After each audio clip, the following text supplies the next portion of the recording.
दोस्त बनाओ तो ऐसा जिससे तुम्हारी इज़्ज़त महफूज रहे।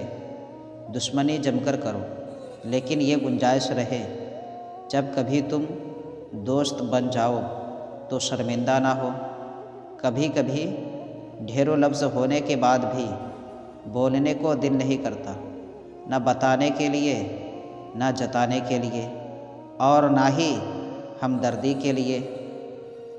हम भी कितने अजीब लोग हैं, निशानियाँ महफूज रखते हैं और लोगों को खो देते हैं।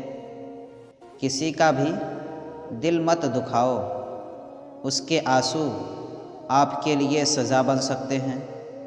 किसी से इतनी नफ़रत ना करो कि कभी मिलना पड़े तो मिल ना सको, और किसी से इतनी मोहब्बत ना करो कि कभी तन्हा जीना पड़े तो जी ना सको। जिसको तुमसे सच्ची मोहब्बत होगी वो तुमको फ़ुज़ूल और नाजायज़ कामों से रोकेगा।